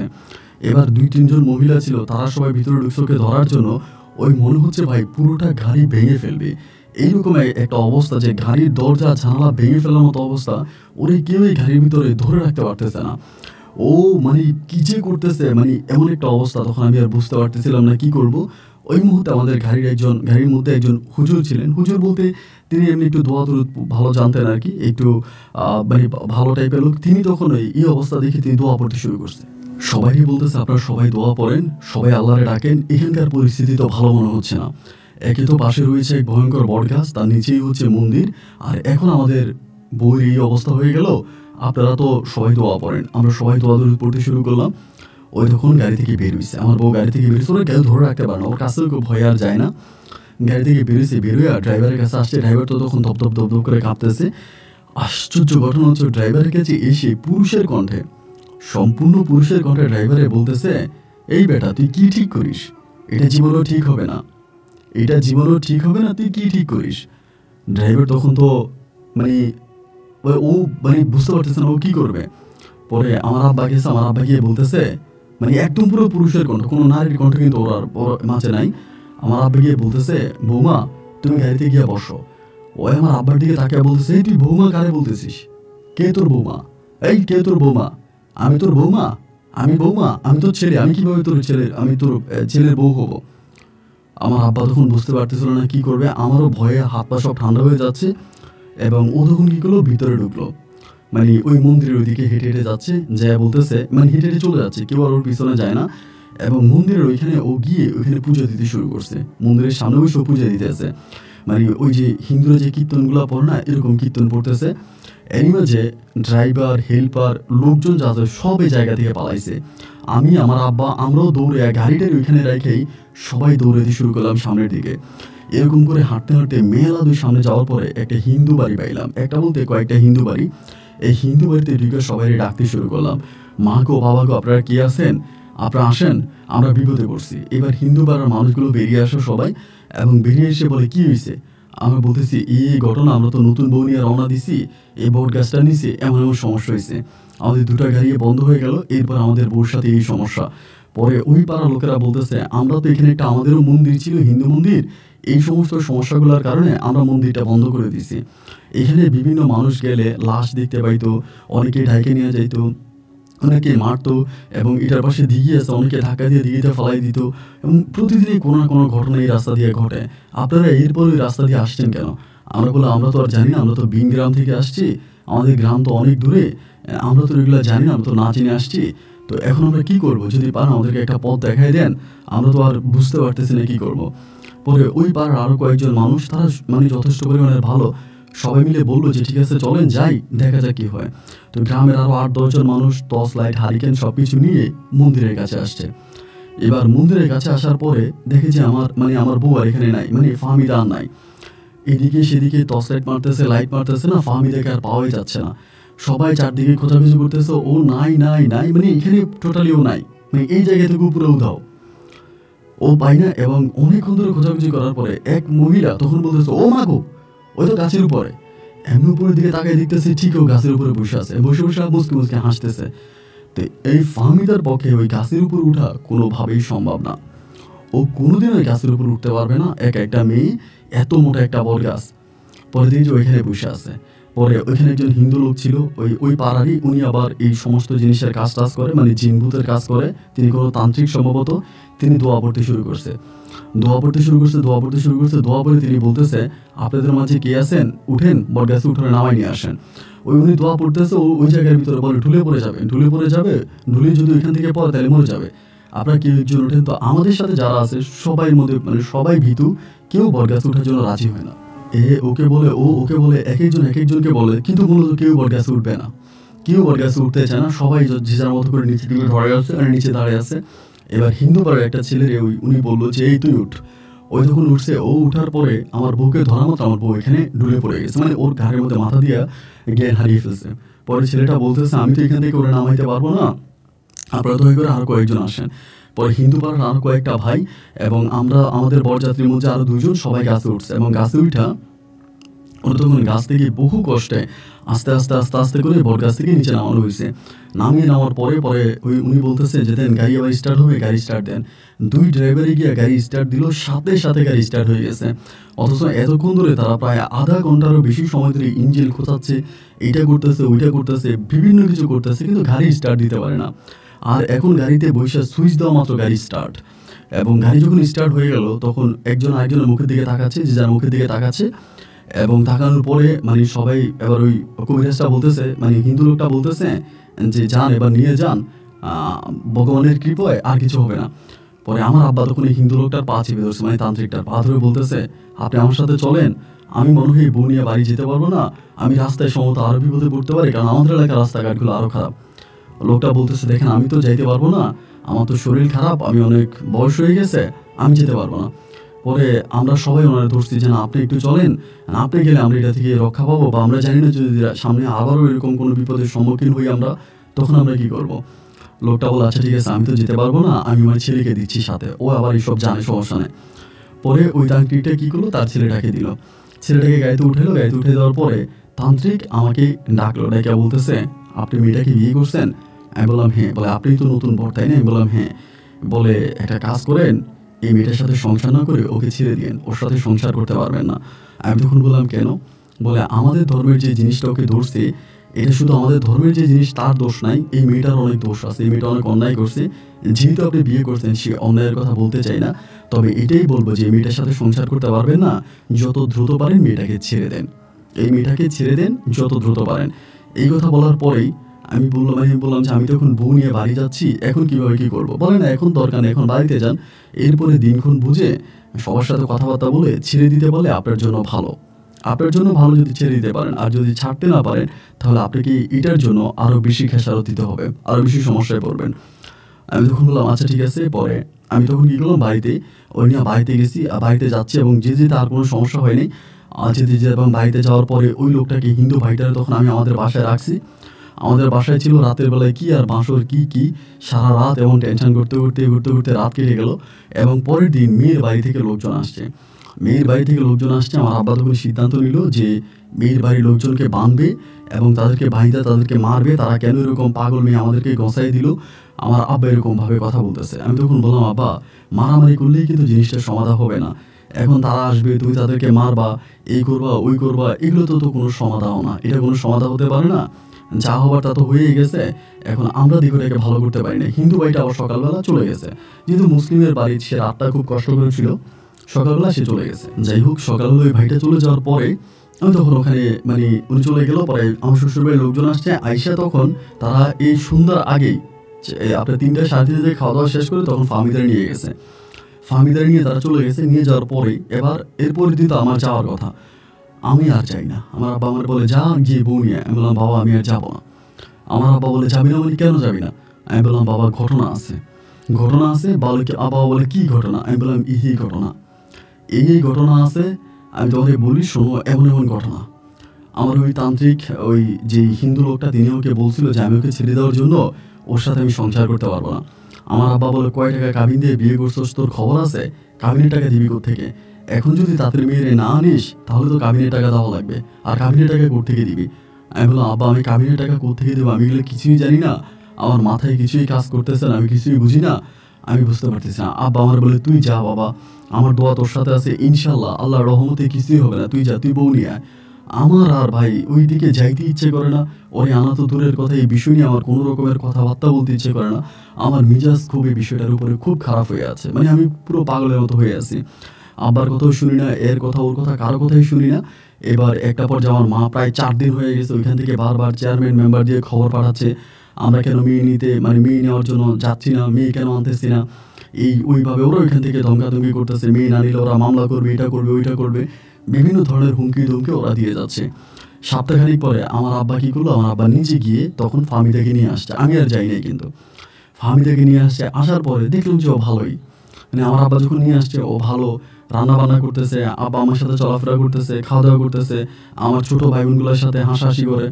তখন আমার কাছে মনে হলো কি, আমি যেটা চিন্তা করলাম ওই যে এখন ভালো হয়ে গেছে, পরে ভালো মনে করে আমি ওর সাথে তখন ভালোভাবে আচার আচরণ করতেছি, ভালোভাবে ওর সাথে থাকতেছি, ভালোভাবে আচার আচরণ করতেছি, এমন করেই তখন সময়গুলো কাটতেছে। এরকমভাবে সময়গুলো কাটতেছে, প্রায় আমি 1.5 মাসের মতো ওর সাথে সংসার করি। আমার ওই 1.5 মাস সংসার জীবনে আর কোনো সমস্যা হয়নি, আর কোনো রকমের সমস্যার সম্মুখীন আমি হইনি। 1.5 মাসে আমি ওর সাথে যথেষ্ট পরিমাণের ভালো আছি, ও আমার সাথে ভালো আছে, আমি ওর সাথে ভালো আছি, দুজনে মিলে ভালো সংসার করতেছি। 1.5 মাস পরে আমাদের পাশের বাড়ির আমার এক সম্পর্ক হয় ফুফু, মানে ওনারা বিয়ে দিছে, উনি আবার এখানে চলে আসছে, এক ফুফু হয় বয়স্ক মহিলা, উনি গেছে মারা বিকেলের দিকে, বিকেলে 4টা কি 4:30টার দিকে উনি মারা গেছে। তো তখন কিন্তু আমি আবার মাঝে মাঝে তেল বিক্রি করতাম, আর মাঝে মাঝে কৃষি কাজ করতাম। ওই সময় আমি সবসময় আর ওই তেল বিক্রির কাজে যাইতাম না, যেহেতু নতুন বিয়ে করছি, বউকে সময় দেওয়া লাগে, এই জন্য মাঝে মাঝে কৃষি কাজ করি। তো ওই দিন আমি কৃষি কাজ করতেছিলাম, খবর পাইলাম যে উনি মারা গেছে, ওই মহিলা মারা গেছে। মারা যাওয়ার পর আমি তখন জমি থেকেই ওই মহিলাকে দেখতে গেছি। এখন মহিলাকে দেখতে যাওয়ার পরে আগের দিনের মহিলা তো মারা গেছে, এবং মহিলার কিছু কাপড় চোপড় ছিল। ওইখান থেকে আমার মা আমার এই মহিলার, মানে মৃত মহিলার একটা কাপড় ওই বাড়ির এক মহিলা আমাকে দিয়ে দিছে, দিয়ে বলতেছে এটা আপনি আপনার মায়েরে দিয়েন। তো ওই সময় কিন্তু আমাদের গ্রামে এরকম কথা ছিল যে যদি কোনো মহিলা মারা যায়, তার ব্যবহৃত কাপড় যা আছে এগুলো কিন্তু বাইরের মানুষদেরকে দিয়ে দেয়, নিজেরা রাখে না। তো আমরা যদি একটু মোটামুটি নিম্ন পরিবারের ছিলাম, ওই সময়টাতে অনেক অভাবে পড়ে গেছিলাম। পর এই কাপড়টা নতুন কাপড় নাকি এই মহিলার জন্য আনছে, মহিলা নাকি 1 দিন না 2 দিন পরছে আর পরে নাই। তা মহিলার মেয়ে তখন ওই কাপড়টা আমাকে দিয়ে দিল আম্মুরে দেওয়ার জন্য কাপড়টা দিছে। দেওয়ার পরে আমি তখন কী করলাম, মাগরিবের কাছাকাছি সময় বাড়িতে আসার পরে কাপড়টা আমি তখন এই ইয়ের মধ্যে উঠে রাখছি, মানে আমার ঘরের মধ্যে রাখছি। তা আমার দিতে আমার খেয়াল ছিল না। পরে রাত্রে 11টার দিকে মহিলারা মাটি দিবে, 11টার দিকে মহিলারা মাটি দেওয়ার জন্য গেলাম, এবং যাওয়ার পরে মহিলাকে মাটি দিলাম, দাফন কাফন করলাম, করে রাত্রে 11:30 কি 12টার দিকে আমি তখন ঘরে আসছি। ঘরে আসার পরে দরজা ধাক্কা দেওয়ার পরে আমার বউ তখন দরজা খুলছে, এবং দরজা খোলার পরে আমি অবাক হয়ে গেলাম, ভাই ওই কাপড়টা পরে আছে, এবং কাপড়টা পরে মুসকে মুসকে হাসতেছে। আমার বলে, আমার কেমন লাগে দেখো তো। এগুলো তুমি এই কাপড়টা পরছো কেন? এটা তো আমি তোমার জন্য আনি নাই। বলে, আমার জন্য আনো নাই? আমার জন্যই তো আনছো, তুমি আমার জামাই, তো কার জন্য আনবা? আমি বললাম, কাপড়টা আমি আমার মার জন্য আনছি, আর তুমি কাপড়টা পরে আসো? আমার বলে, পরছি, আমার সুন্দর লাগতেছে না? আমি বললাম, সুন্দর লাগতেছে, এখন কাপড়টা খুলে ফেলো, আম্মুর জন্য আনছি, এটা আম্মুর তুমি মৃত মহিলার কাপড়, তোমার এটা পরা ঠিক হয় নাই। আমার বলে, আমি পরছি, আমার ভালো লাগছে। তা আমি আর ওর সাথে তর্কাতর্কি করলাম না, আমি ঘরে গেলাম, খাবার খাইলাম, নিজে আমি নিয়ে খাইছি। খাওয়া দাওয়া করে আমি তখন রুমে আসছি শোয়ার জন্য। আমি শুইছি, ওরে বললাম, একটা কাজ করো, তুমি এসে শুয়ে যাও, লাইট অফ করে দাও, আমরা শুয়ে যাই। এই কথা বলার পরে ওর সাথে আমি তখন শুয়ে গেলাম, এবং শুয়ে যাওয়ার পরে ওই কী করে মিনমিনিয়ে হাসে, একটু পরে হাসে, একটু খিলখিল করে হাসে, হাসির শব্দ পাচ্ছে। হাসির শব্দটা পাওয়ার পরে কি হাসতেছে কেন, আমি মিনমিনিয়ে হাসে। পরে আমি বললাম, এই কী হয়েছে ফাহমিদা, হাসো কেন? আমাকে বলে, আবার বন্ধ হয়ে যায়, আবার একটু পরে হাসে। এইভাবে যখন হাসে, একটা মানুষ কানের কাছে হাসে, তখন ঘুম ভেঙে যায় না? একটু ধমক দিয়ে বলো, এই তুমি হাসতেছো কেন? ওই তখন বললো কি, আমাকে পুরুষের কণ্ঠে একটা ধমক দিল। সেই কণ্ঠটা, যে কণ্ঠটা ওই যেদিন আমি বিয়ে করে আনছি, ওই দিন যে সমস্যাটা হয়েছিল, ওই রকম একটা কণ্ঠে আমার ধমক দিল। মানে ধমকটা আমি স্পষ্ট কানে শুনছি, শোনার পরে আমি আর একটা শব্দও করতেছি না, কারণ আমি বুঝে গেছি যে এইখানে সমস্যা হয়ে গেছে, আমি বুঝে গেছি। আমাকে পুরুষের কণ্ঠে ধমকটাও যখন দিয়ে বসছে, আমি তখনই বুঝছি যে এখানে সমস্যা হয়ে গেছে, ওইটা আবার ওর কাছে চলে আসছে। বা যেহেতু মৃত মহিলার কাপড়টা আমি আনছি বাড়িতে, এই কাপড়টাও পরছে, আমার মন বলতেছে যে সেখান থেকেই খারাপ কিছু একটা ঘটে গেছে। আমি তখন ভাবতেছি এখন কি করব, মানে কি করবো এটা চিন্তা করতেছি। পরে মানে কলেজের ভিতরে তো মিটপিট মিটপিট করতেছে, আমি কারে নিয়ে শুয়ে আছি, ওই তো আর মানুষ নাই। পরে আমি আস্তে আস্তে উঠছি, উঠার পরে ও আমার বলে, এবার আবার মানে ওর কণ্ঠে বলতেছে, কই যাস, কই যাও এটা বলে না, কই যাস। আমি বললাম আমি একটু টয়লেটের দিকে যাব, আসতেছি। তাই আমার বলে তাড়াতাড়ি আসিস, তুই করে বলে, ওর কণ্ঠে বলে তুই করে বলে তাড়াতাড়ি আসিস। তা আমি তখন টয়লেটে গেছি, টয়লেটের নাম করে বেরিয়েছি, ঘর থেকে বেরিয়ে গিয়ে মায়ের দরজা ধাক্কাইতে শুরু করছি। মায়ের দরজা ধাক্কাইতে শুরু করছি, ওমা ওমা ওমা দরজা খোলো, মা গো দরজা খোলো। 2-3টা ডাক দেওয়ার পরে মা তখন দরজা খুলতেছে না, ও তখন কি করলো আমার ঘরের দরজায় আসছে। আইসা আমার বলে, তোর মায়ের ডাকতেছস, কেন ডাকতেছস, এমনি বলে, মানে ওর ঘর থেকে ওর ওর রুমটা থেকে বেরিয়ে। পরে আমি মায়ের 2-3টা ডাক দেওয়ার পরে মা তখন দরজা খুলতেছে। ওই দরজা খোলার মুহূর্তে আমি দেখলাম মানে একটা বাজ পাখি বা চিল পাখি যেরকম উড়ে যায় না, এরকম ও উড়ে আমার সামনে দিয়ে উড়াল দিয়ে চলে গেছে। মানে আমি নিজের চোখে তাকায় আছি, উড়াল দিয়ে চলে গেছে। চলে যাওয়ার পরে মা তখন দরজা খুলে বলে, কি হয়েছে, আমি জায়গার মধ্যে বসে গেছি। মা বলে, কি হয়েছে, আমি বললাম মা এই ঘটনা। মা বলে কই, মা তখন দূর দিয়ে গেছে, যে দেখো ঘরে নাই। মা আমার বলো তো ঘরে নেই, ও কই, আমি বলে মা ও উড়াল দিয়ে চলে গেছে। মা আমার বলে উড়াল দিয়ে গেছে, এটা কি ধরনের কথা, মানুষকে আবার উড়াল দিতে পারে নাকি। আমি বললাম মা আমার চোখের সামনে চিলের মতো উড়াল দিয়ে চলে গেছে। আমার মাথার মধ্যে পানি ঢালতেছে, আমার ভাইরা বোনেরা সবাই আমার কাছে আসছে, এবং আস্তে আস্তে করে এটা মানুষের মানে রাতের বেলায় তো এই জানাজানি হইতেছে, 1-2 জন করে বাড়ির সব মানুষ তখন চলে আসছে। আসার পরে কেউ বাড়ির এইদিকে খোঁজে, কেউ ওইদিকে খোঁজে, টর্চ লাইট দিয়া, লাইট দিয়া, হারিকেন দিয়া, এক একজন এক এক দিয়ে খোঁজাখুঁজি করতেছে। ওর আর কোনো সন্ধান পাওয়া যায় না, ওর আর কোনো সন্ধান পাওয়া যায় না, মানে যায় না যায় না যায় না, ওরে টোটালি আর মানে খুঁজে পাওয়া যাচ্ছে না, টোটালি আর খুঁজে পাওয়া যায় না। এবং এমন একটা অবস্থা হয়ে গেল, দেখতে দেখতে সকাল হয়ে গেছে। এবং সকাল হয়ে যাওয়ার পরে ওর পরিবার থেকে তখন লোকজন পাঠানো হয়েছে, ওর পরিবার থেকে তখন লোকজন পাঠানো হয়েছে, মানে ওর বাবা মারে আনা হয়েছে, তারাও তখন আসছে। আসার পরে তারাও তখন এরকম খোঁজাখুঁজি করতেছে, পাই না। এবং বিকেলবেলা তখন আমার মাথায় হঠাৎ করে ওই কবিরাজের কথাটা, ওই তান্ত্রিকের কথাটা আসছে। ওই হিন্দু তান্ত্রিক যিনি হচ্ছে আমাকে বলছে তোর সাথে সংসার করতে পারবে না, ওরে ছেড়ে দেন। এবার আমি আর আমার বাপ মিলে গেছি ওই তান্ত্রিকটার কাছে, ওই হিন্দু লোকটার কাছে। ওনার কাছে গিয়ে বিস্তারিত সবকিছু তখন বললাম যে এই এই ঘটনা ঘটছে। উনি সবকিছু শোনার পরে আমার মুখের দিকে তাকিয়ে বলতেছে, আমি তো এটা আগেই বলছিলাম, আমি তো তোমার আগেই বলছিলাম, তুমি তো আমার কথা শোনো নাই। আমি তোমাকে আগেই বলছিলাম এটাকে ছেড়ে দাও, এটার সাথে তুমি সংসার করতে পারবা না, কারণ যে জিনিস এটার সাথে আছে তাবিজ তোমার দিয়া কয়দিন এটা তুমি বাইদা রাখতে পারবা, এটা বাইদা রাখা যাবে না, ওটা নিয়ে যাবে, এটা নিয়ে চলে গেছে। তা আমি বললাম যে ওর যে নিয়ে চলে গেছে, মানে আমি তো বুঝতে পারতেছি না আমি কি করব। এখন আমিও তো তখন ওরা ভালোবাসা ফেলছি, মানে এই যে অনেকদিন ধরে সংসার করছি, একটা মায়া জন্মে গেছে, কান্নাকাটি করতেছি। আমার আব্বা তখন বলে, কান্নাকাটি করিস না, চল বাড়ি, বাড়ি চল, আমাকে বাড়ি নিয়ে আসছে। এবং বাড়ি নিয়ে আসার পরে এরপরে বিভিন্ন জায়গায় যে কবিরাজ আছে, কবিরাজের বাড়িতে আমাকে নিয়ে যায়। আজকে এই কবিরাজের বাড়িতে নিয়ে যায়, কালকে ওই কবিরাজের বাড়িতে নিয়ে যায়, এক একদিন এক এক কবিরাজের বাড়িতে নিয়ে যায়, শুধু কথা বলতেছে কবিরাজের সাথে। গিয়ে গিয়ে আমার আব্বা কথা বলে, আমার মা কথা বলে, এবং আমার ফাহমিদার বাবা মা তারা কথা বলে। দীর্ঘ প্রায় 3টা মাস কেটে গেল, একদিন 2 দিন নয়, দীর্ঘ 3টা মাস কেটে গেল। আমি ফাহমিদার আর কোনো সন্ধান পেলাম না, কোথায় চলে গেল, কে নিয়ে গেল। কোনো কবিরাজ, বেশিরভাগ কবিরাজরাই বলে ওকে আনা যাবে না, বেশিরভাগ কবিরাজরাই বলে ওকে আনা যাবে না, ও এমন ও নাকি জীবনে কোনো এক অন্যায় করছে। আর কি অন্যায় করছে ওটা কোনো কবিরাজে বলে না, ও কুফুরির মতো কোনো একটা অন্যায় করছে, একটা কবিরাজ শুধু এই কথাটাই বলছে। এখন কি করছে, কার জন্য করছে, কেন করছে, এই সমস্ত আমি জানি না। এবং এই সমস্ত বিষয় ওর বাবার কাছে যদি আমি জিজ্ঞেস করি যে আপনার মেয়ে এরকম কোনো অন্যায় কোনোদিন করছিল কিনা, কোনো কুফুরি টাইপের কিছু, ওর বাবা বলেছে না না না, আমার মেয়ের মাঝে এরকম কোনো সমস্যা কোনোদিন ছিল না, আমার মেয়ে এরকম না, আমার মেয়ে এরকম না, আমার মেয়ে যথেষ্ট ভালো। উনি এরকম করে আমাকে বলতেছে। এখন আমিও না বুঝতে পারতেছিলাম না যে ওর মাঝে সমস্যাটা কি, কোন সমস্যার কারণে ওর মানে এই ধরনের সমস্যাগুলো দেখা দিল, বা কেন এরকমটা করতেছে। মানে ওরে তো আর পাওয়া গেল না, না পাওয়া যাওয়াতে আমি তখন একদম পাগলের মতো হয়ে গেলাম। প্রায় 4 মাস পরে আমি রাস্তায় রাস্তায় ঘুরতেছি, একটু পাগলের মতো হয়ে গেছি। এবং 4 মাস পরে আমার এক খালারে বিয়ে দিছে, আবার হচ্ছে কি আপনার ইয়েতে, খুলনাতে, খালাম্মারে। তো খালাম্মা তখন আমাদের এখানে বেড়াইতে আসছে। খালা কিন্তু মাঝে মাঝে মানে আপনার 1 বছর 1.5 বছর বা 2 বছর পরে মাঝে মাঝে আসে, সবসময় আসে না। পরে আমার ছোট খালা আসার পরে আমার এই ঘটনা খালা সব কিছু শুনছে। শুনে খালা আমার বলে, আমাদের দিকে একটা কবিরাজ আছে, ওই কবিরাজটার কাছে যাবি, এটা অনেক ভালো একটা কবিরাজ, কবিরাজটার কাছে যা, ওখানে গিয়ে জিজ্ঞেস করা কিছু করা যায় কিনা। তা আমি বললাম, খালা দুনিয়াতে তার কোনো কবিরাজ বাদ রাখি নাই, কত কবিরাজের কাছেই তো গেলাম, কোনো কবিরাজে তো আর ওরা আইনে দিতে পারলো না। এখন খুলনার ওই কবিরাজের কাছে যাব, ওই কবিরাজকে আইনে দিতে পারবে? আমার খালা বলে, আইনে দিতে পারুক বা না পারুক তুই তো এখানে থাকলে মরে যাবি, তুই আস্তে আস্তে করে শুকিয়ে যাচ্ছিস, কালো হয়ে যাচ্ছিস, অবস্থা দিনে দিনে খারাপ হয়ে যাচ্ছে, তুই আমার সাথে চল খালার বাড়িতে গিয়ে কয়েকটা দিন থেকে আসলো, তোর ভালো লাগবে। এবং একইভাবে সেম কথা আমার মা আর আমার বাবাও বলে। আমার বাবা মা দুজনেই বলতেছে যে তোর খালা তো ঠিকই বলছে, তোর খালার কথা তো ঠিক আছে, তুই যা, এখানে যদি এভাবে পড়ে থাকিস তাহলে তুই আরো খারাপের দিকে চলে যাবি, তুই আরো অসুস্থ হয়ে যাবি, তোর অবস্থা দিনে দিনে খুব খারাপের দিকে যাইতেছে। একটা কাজ কর, তোর খালা যেটা বলছে এটাই কর, তোর খালার সাথে চলে যা, এবং তোর খালার সাথে চলে গেলে পরে তোর খালার বাড়িতে কয়টা দিন ঘুরে আসলে, কয়টা দিন বেড়ায় আসলে তোর মনটা একটু শীতল হবে, মনটা একটু ঠান্ডা হবে, এবং মনের ভিতরে জমে থাকা কষ্টগুলো কিছুটা দূর হয়ে যাবে। আমার ভাই বোনরাও বলে, আমার আব্বা আম্মাও বলে। পরে সবার কথা মতো তখন আমি খালামার সাথে রওনা দিয়েছি, আমি খালামার সাথে খুলনাতে যাব। দেন খালামার সাথে তখন খুলনা শহরে আসছি। খুলনা শহর থেকে অনেক দূরে আমার খালার বাড়ি, প্রায় রামপাল বলে একটা জায়গা আছে ওই দিকটাতে।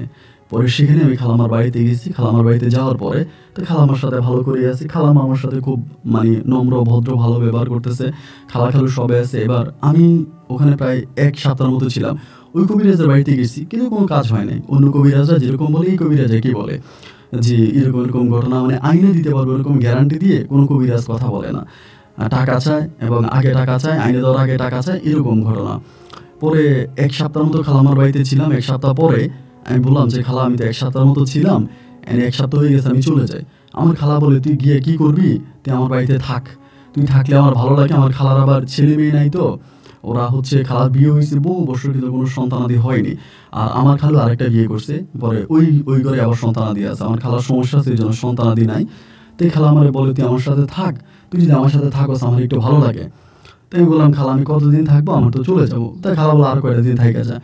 এমন করতে করতে খালামার বাড়ির তো যেহেতু বাড়ির মধ্যে একে একে বসে আছি বেকার মানুষ, খালামার বাড়ির আশেপাশে আরো কয়েকটা বাড়ি আছে, ওই বাড়ির লোকগুলোর সাথে তখন মিশি, ওনাদের সাথে কথাবার্তা বলি, ওনাদের সাথে এইদিকে ওইদিকে বিভিন্ন দিকে যাই। তা এরকম করে যেতে যেতে লোকগুলোর সাথে আমার তখন একটা ভালো সম্পর্ক হয়। তখন তাদের আয় ইনকাম বা তাদের কামের রুজি সম্বন্ধে কথাবার্তা বলি, এবং তখন আমি জানতে পারি যে তারা হচ্ছে প্রায় প্রত্যেকেই আপনার সুন্দরবনের ভিতরে মধুর মানে কাজ করে, মানে একটা সিজনে আছে এবং ওই সিজনে মধু আনতে যায়। পরে ওই সময় সিজনটা চলতেছে। পরে আমার বলে ভাই নাজমুল ভাই যাবেন নাকি, আপনাদের তো বরিশালের দিকে এগুলো নাই, চলেন সুন্দরবনের ভিতরে যাই মধু আনবো।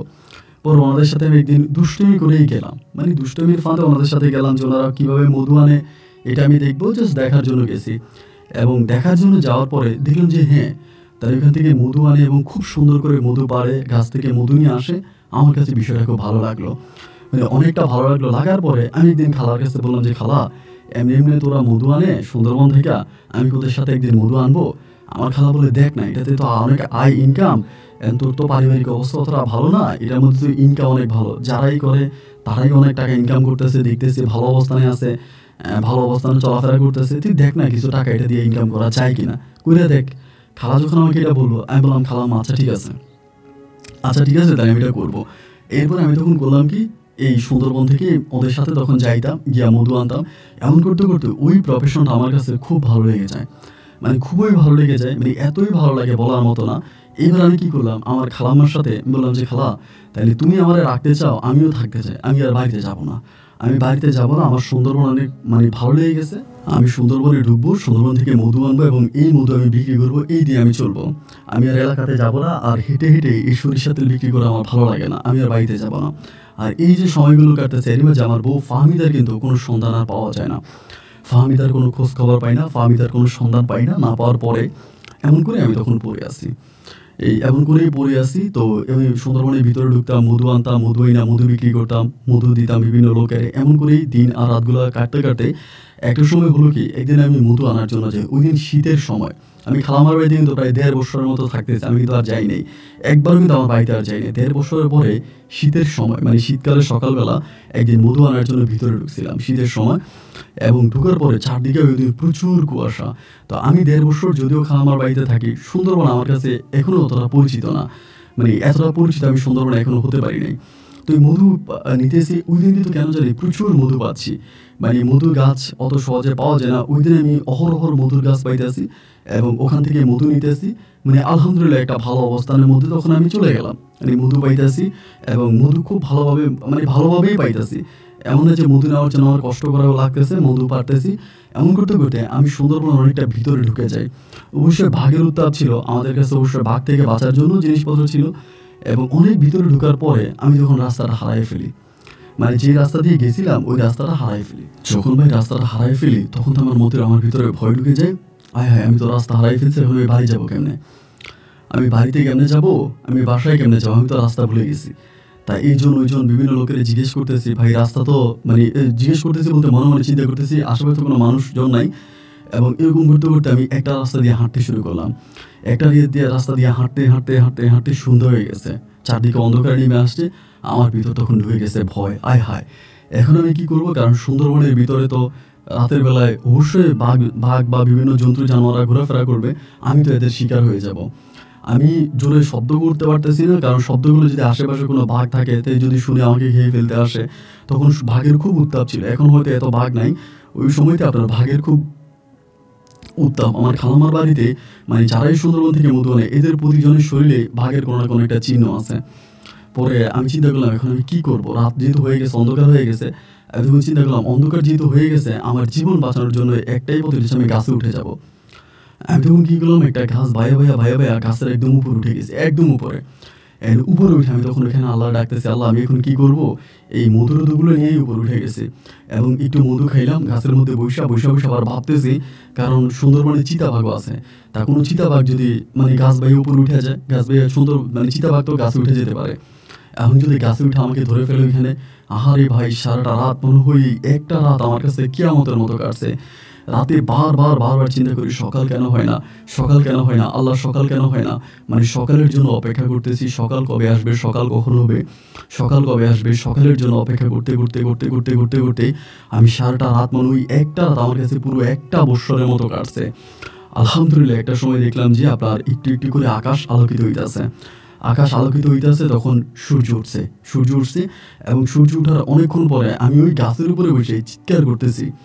মানে গাছ থেকে নিচে নামলে যদি বাঘের শিকার হয়ে যায়, জন্য গাছের উপরে বসে চিৎকার করি, ও ভাই কেউ কোনো দিকে আসেন, ও ভাই জোরে চিৎকার করতেছি।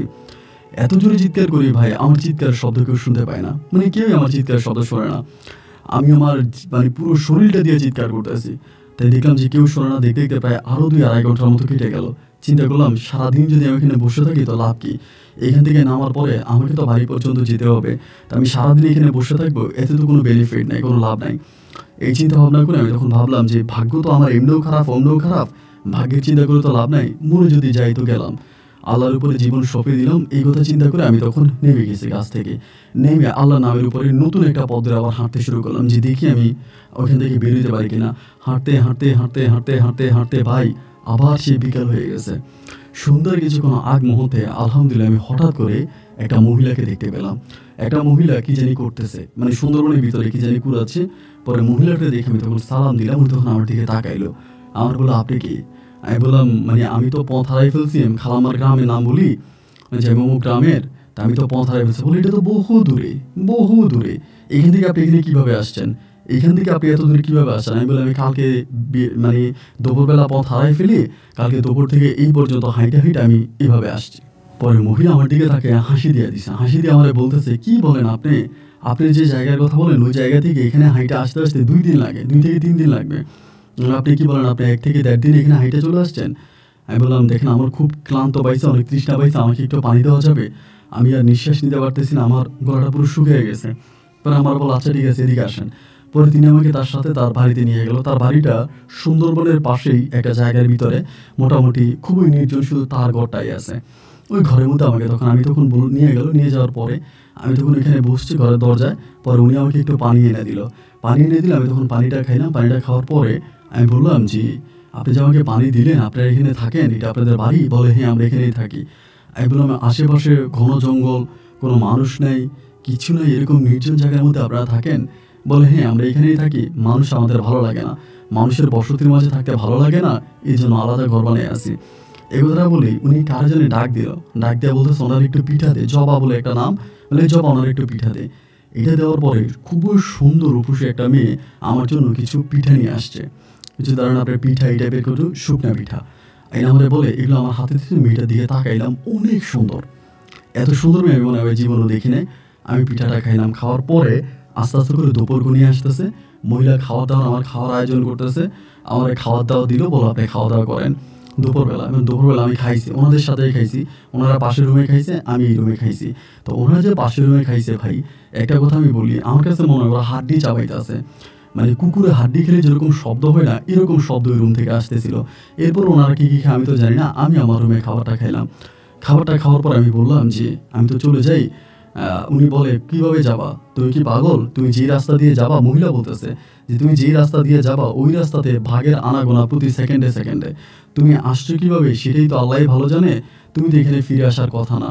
তো ঠিক আছে, তোমার যাওয়ার দরকার নেই, আমি দেখি ওই এলাকার কোনো লোকজন পাওয়া যায় কিনা, বা অন্য কোনো লোক পাইলে তোমার দিয়া পাঠাবো, তুমি একা একা যেও না, একা একা যে গেলে তুমি বাঘের শিকার হয়ে যাবা। আমি তখন বললাম, এটা আপনি কী বলেন, মানে এটা আপনি কী ধরনের কথা বলেন যে আমি বাঘের শিকার হয়ে যাব? আমার তো বাড়িতে যেতে হবে, আমি তো বাড়িতে না গিয়ে আর থাকতে পারবো না, আমি কতক্ষণ এখানে পড়ে থাকবো? আমার তো নিজের ঘর আছে, বাড়ি আছে, আমি তো আমার ঘর বাড়ি রেখে এখানে আর বেশিক্ষণ থাকতে পারবো না। আমার বলে, শোনো, বেশি কথা বললো না, বেশি কথা বললে তোমার বিপদ তুমিই ডেকে আনবা, তোমার বিপদ তুমিই ডেকে আনবা, তোমার বিপদ তুমি ডেকে আইনো না, তুমি থাকো। এই রাতটা তখন আমি ওখানে থেকে গেলাম, মানে দিনটা থেকে গেলাম, দিনটা থেকে সন্ধ্যা হয়ে গেল, পরে রাতে আমার ওখানে ওরা থাকতে দিছে।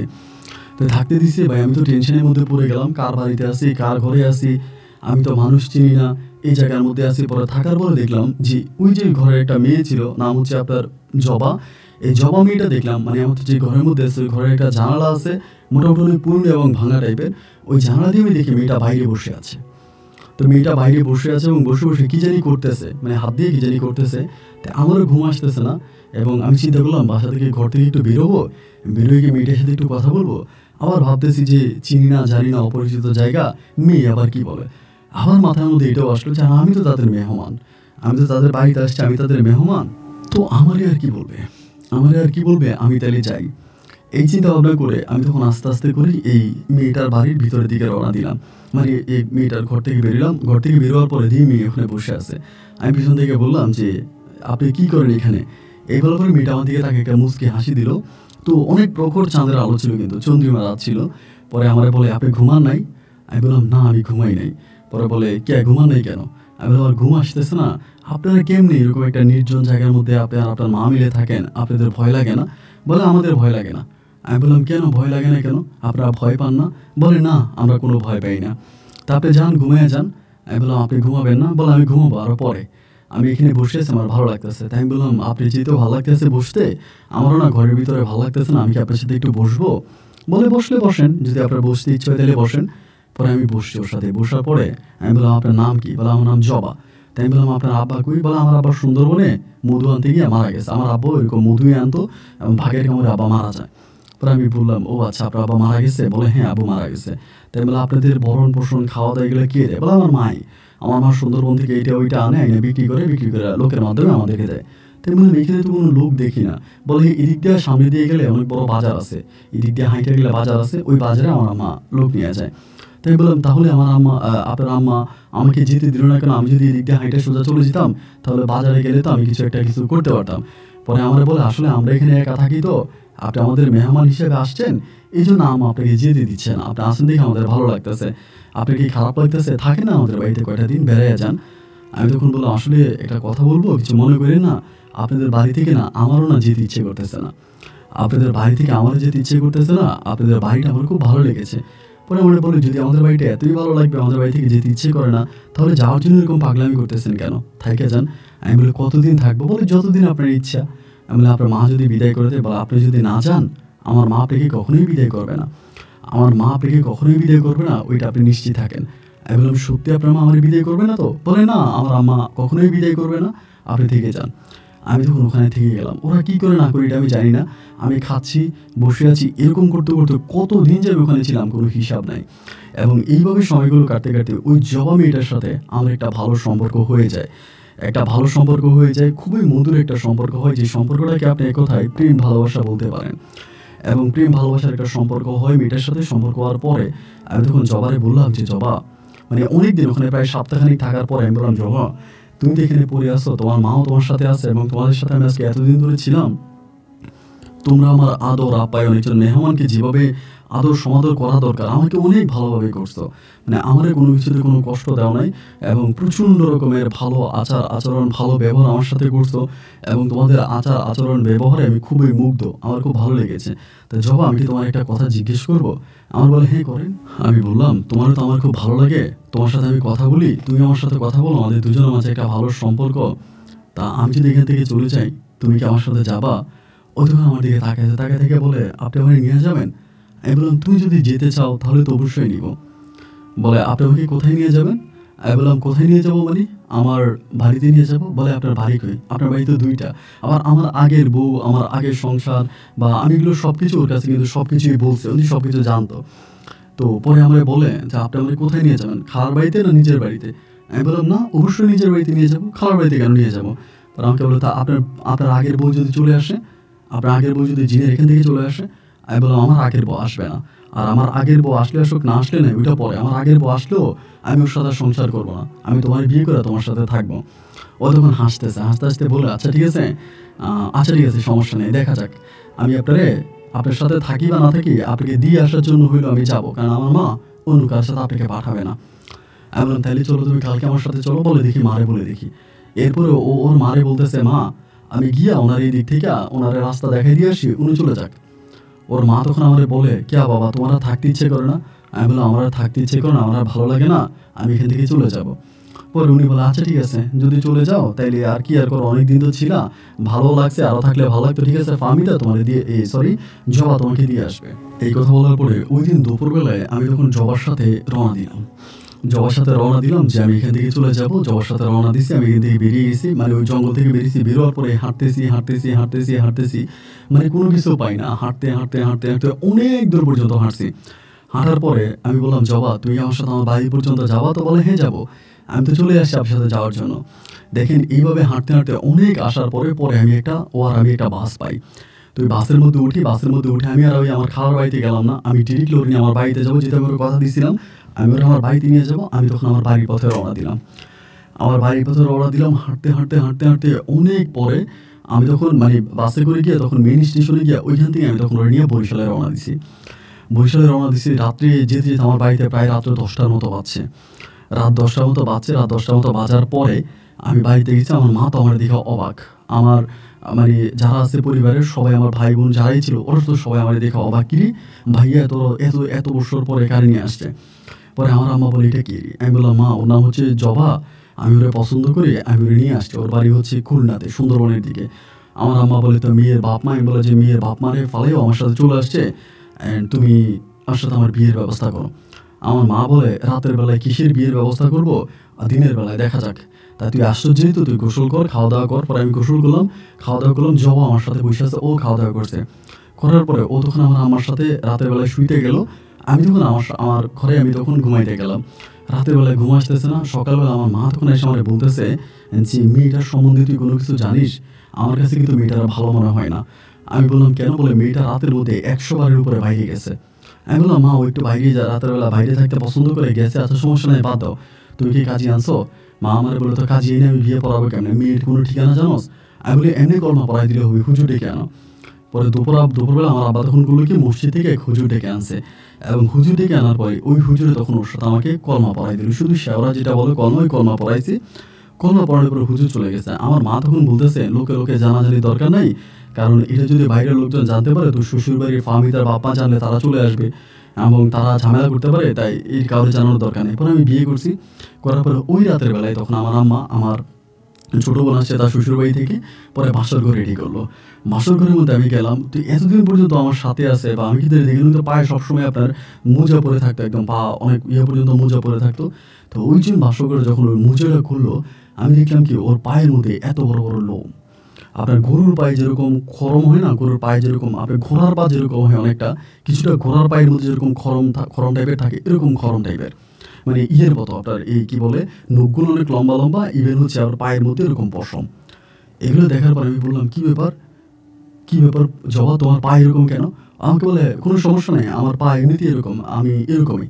মানে এর সাথে কেন কথা বলতে চান, এবং এটা বলার পর আমার মনের ভিতরে তখন ডাউট ঢুকে যায়, মানে সন্দেহ ঢুকে যায় এই বিষয়টা কি। এবং রাতের বেলায় এই নিয়ে আমি তারে বারবার প্রশ্ন করি, ও আমার কোনো প্রশ্নের জবাব দেয় না, মানে কোনো কিছু বলে না। এরকম করতে করতে রাতটা কোনো মতে কেটে গেল। কিসের বাসর কিসের কি, আমি শরীরেও হাত দিলাম না, ওর পা দেখে আমি ভয় পেয়ে গেছি। সকালবেলা ঘুম থেকে উঠে দেখি যে ও নাই। পরে দরজা খোলা, আমি ভাবলাম বাইরে গেছে। বাইরে গিয়ে মারে বললাম, মা জবা কি আসছে নাকি? মা বলে, কই, আমি তো দেখি নাই। আমি বললাম, কি বলো, জবা তো ঘরের বাইরে আছে। মা বলে, আমি তো দেখি নাই, ঘরের বাইরে কই গেল? ঘরের বাইরে গেল কই? আমি বললাম, ঘরের বাইরে কই গেল মানে ও তো ঘরের বাইরে আসছে। আমার মা বলে, আরে তুই পাগল হয়ে গেছিস না, কেউ ঘর থেকে বেরোয় নাই। পরে আমি বেরিয়ে দেখি যে ও নাই। রে খুঁজতে শুরু করছি, খুঁজতেছি এইখানে ওইখানে, অনেক জায়গা নাই। আমার আব্বা আম্মা দুজনেই বলে, তোর কপাল খারাপ, তুই বিয়ে করে বউ আনলে পরে তোর বউ চলে যায়, তা তোর আর বিয়ে করার দরকার নেই। ও কোথায় গেল, মানে ও তো রাস্তা চেনে না, গাড়ি চিনে না, তাহলে গেল কোথায়? মনের ভিতর তখন সন্দেহ হয়ে গেল। ওর পাও তো আমি এরকম দেখছি। এইবার আমি কি করলাম, এর পরের দিন ওরে না পাই, আমি আমার খালার বাড়িতে আসছি। খালার বাড়িতে আসার পরে তো আমার সাথে যারা মধু আনতে গেছে এরা তো সবাই আমার দেখে অবাক। কিরে তুই এতদিন পরে? আমি বললাম যে এই ঘটনা খালারে বলছি। খালা বলে, সুন্দরবনের ভিতরে তুই বাড়িঘর পাইলি? ওই তো কোনো বাড়িঘর নাই। এরপরে আমি তখন আমার যেই লোকগুলো আছে ওদেরকে বললাম যে এমন এমন ঘটনা, আমি এরকম একটা বাড়িতে গেছি। ওরা বলে, সুন্দরবনে আজকে আমরা 10 বছর 15 বছর আমার বাপ দাদারা সুন্দরবনে থেকে মধু আনতো বা সুন্দরবনে আমরা তো সুন্দরবনে কোনো ঘর বাড়ি দেখি নাই। আমি বললাম, এই দিক দিয়ে আমি সোজা গেছি। বলে, সোজা গেলে তুই ইন্ডিয়া যেতে তো 3 দিন লাগবে, আর ইন্ডিয়ার ভিতরেও তো সুন্দরবনে কোনো ঘর বাড়ি নাই, সুন্দরবনের ভিতরে তো কোনো ঘর বাড়ি নাই। আমি বললাম, এরকম একটা বন এবং বনের ভিতরে এরকম একটা ঘর ছিল। ওরা তখন বলতেছে, এগুলো তুই কী বলতেছে, এগুলো কখনোই সত্য না। এবং আমি তখন ওদেরকে নিয়েই, মানে খালারে নিজেকে নিয়ে আমি তখন ভিতরে বহু দূর পর্যন্ত গেছি। এরকম কোনো ঘর বাড়ি আমি দেখতে পাই না। ওরা তখন বলে, তুই পাগল হয়ে গেছিস, তোর মাথা খারাপ হয়ে গেছে, তুই তোর বাড়িতে যা, তুই তোর ঘরে যা, তুই এরকমটা করিস না, তুই ভালো হয়ে যা। আমার এগুলা বলে। আমি বলি যে না, আমি ভালো হয়ে যাবো মানে আমার ভালো লাগতেছে না। এবং এক পর্যায়ে আমি ওর জন্য মানে জবার জন্য পাগল হয়ে যাই। মানে ফাহমিদার জন্য আমার যা হয়েছে এটা তো কিছুই না, আমি জবার জন্য পরিপূর্ণভাবে পাগল হয়ে যাই। আমি জানি সুন্দরবনে পদে পদে বিপদ, প্রতিটা গায়ে বাঘের আক্রমণ, বাঘের কামড় খেয়ে অনেক মানুষ মারা যায়, বাঘ মানুষকে মেরে ফেলে। এগুলো জানার পরেও আমি মরণকে বরণ করে সুন্দরবনে আমি হাঁটতে শুরু করি। আমার কথা হচ্ছে, মরে গেলে গেছি, কিন্তু আমার আর কিছু ভালো লাগতেছে না, আমি এবার কিছু একটা করেই বসবো। আমি এই সুন্দরবনের দিকে আমি হাঁটতে থাকি।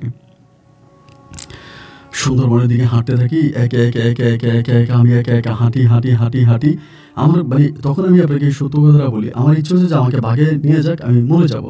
মানে আমার জীবনটা কেন এরকম হবে, আমার জীবনটা কেন এরকম হবে, আমার ভাগে নিয়ে যাক, আমি আমার ভাগের কামড় খেয়ে আমি চলে যাব, ভাগের কামড় খেয়ে আমি চলে যাব। এমন করতে করতে যেমনটা মনে মনে চিন্তা করে সুন্দরবনে ঘুরতাম, এমন করেই একদিন ভোর দুপুরবেলা আমি ভাগের আক্রমণে পড়ে যাই। বাঘের আক্রমণে পড়ে যায়, চারদিক থেকে 3টা বাঘ এসে চারদিক থেকে আমাকে অ্যাটাক করে। তাই আমি তখন আল্লাহ নামের উপরে জীবন আমি মানে দোয়া পড়ে গেছি, দোয়া পড়ছি, দোয়া দরুদ পড়লাম। আর আমি তো জানি আমার জীবন শেষ, আমার জীবন শেষ। আমি যেহেতু এই পর্যন্ত চলে আসছি বা এটা হয়ে গেছে, তাহলে আমার জীবনের আর কিছু নেই, আমি মারা পড়বো বা আমি মারা যাবো। আমি পুরো ওই পরিকল্পনাতেই ছিলাম যে আমি শেষ। এখন এই অবস্থার মধ্যে এই বাঘগুলো চারদিক থেকে যখন আমার দিকে দিয়ে আসতেছে, হঠাৎ করে আমি জ্ঞানটা হারিয়ে ফেলি।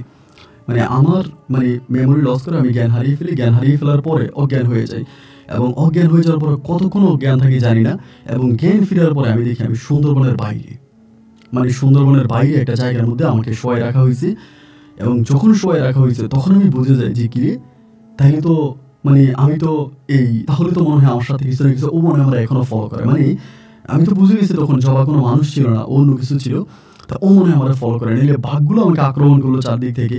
ওই আক্রমণের অবস্থায় আমি ওখানে জ্ঞান হারিয়ে ফেলার পর আমি এই জায়গায় কীভাবে আসলাম, তা কেউ আমাকে এবার বেরিয়েছে, আমার খালার বাড়ির কাছাকাছি এনে দিয়ে গেছে আমারে। আমি তখন সুন্দরবনের ভিতরে আবার ঢুকছি। আমি আবার ওইটা আমার ভাগে কামড় থেকে, আমি ভাগে কামড় খেয়ে মরে যাবো, নাইলে আমি চিৎকার করে ডাকি, ওজবা চিৎকার করে ডাকি, চিৎকার করে ডাকতেছি না, ওর দেখা আমি পাইলাম না। এরকম চিৎকার করতে করতে একদিন সুন্দরবনের ভিতরে আমি শুয়ে আছি, মানে বাঘের কামড় খেয়ে মরার জন্য আমি পুরো প্রস্তুত। রাতের বেলায় আমি ওর স্বপ্ন দেখলাম। ওই দিন স্বপ্ন দেখার পর ও আমাকে বললো, দেখো তুমি অনেক বড় বিপদে পড়ছো, এর আগেও আমার মা তোমাকে রক্ষা করে আনছে এবং আমাদের বাড়িতে তোমাকে রাখছে। এটা সত্যি যে আমি অনেক ভুল করে ফেলেছি, তোমাকে আমার ভালো লেগে গেছে, এবং ভালো লাগা থেকে আমি তোমার উপর দুর্বল হয়ে আমি তোমার বাড়ি পর্যন্ত গেছি। এবং আমরা তো জিন, আমরা তো কোনো মানুষের সাথে থাকতে পারবো না, কোনো মানুষের সাথে থাকা আমাদের পক্ষে সম্ভব না, তো আমি তোমার সাথে থাকতে পারবো না। কিন্তু আমি কেন তোমার সাথে তোমার বাড়ি পর্যন্ত চলে গেলাম আমি এটা নিজেও বুঝি নাই। তুমি আমাকে মাফ করে দাও, আমি তোমার জীবন দশায় কখনোই আর তোমার সামনে পড়বো না, তোমার সাথে আমার দেখা হবে না। তবে তুমি যেহেতু আমাকে এতটা ভালোবেসেছো বা আমার জন্য এই পাগলামি করতেছো, নিজের জীবনটা দিয়ে দিচ্ছ, বাঘের সামনে নিজের জীবন বিলিয়ে দিচ্ছ, তো সেজন্য আমি তোমার একটু উপকার করে যাই, আমি তোমার বউকে তোমার কাছে এনে দিলাম। তুমি সকালবেলা তুমি বাড়ি যাও, তোমার বউরে তুমি পাইবা, তোমার বউ তোমার কাছে আছে, যেভাবে পারছি আমি তোমার বউকে তোমার কাছে এনে দিছি। আর তোমার কাছে আমার অনুরোধ থাকবে এরপর থেকে তুমি আর আমাকে খোঁজার চেষ্টা করো না, আমাকে আর খোঁজার চেষ্টা করো না, এবং আমাকে এরপর থেকে যদি খোঁজার চেষ্টা করো তোমার অনেক ক্ষতি হবে। এই বলে আমি তখন ঘুম ভাঙছে, ভাঙার পর আমি সুন্দরবন থেকে খালার বাড়িতে আসছি। আইসা আমি তখন মনে মনে চিন্তা করতেছি আসলেই কি আমার বউ কি বাড়িতে আইছে বা আমার বউরে কি ফার্মিদেরকে পাওয়া গেছে, ওইটা জানার জন্য আমি তখন খালামার বাড়ি থেকে রওনা দিলাম বরিশালে আমাদের বাড়িতে। আমাদের বাড়িতে এসে আমি আলহামদুলিল্লাহ আমার বউ ফার্মিদার আমি দেখতে পাইলাম। মারে জিজ্ঞেস করলাম যে মা কি গো ফার্মিদা কোথেকে আসছে? মা বলে পাগল বেশে হাঁটতে হাঁটতে বাড়ির মধ্যে কোথেকে আসছে, এসে আমার বলে পানিতে, আমি পানি দিছি, দেওয়ার পর হুজুর আনছি, হুজুরে জিন ছিল সাথে, জিন ছাড়াইছে, এখন তো ভালো আছে। আমার সাথে কি হয়েছে এটা তো আমি আমার মায়ের কাছে বলি নাই।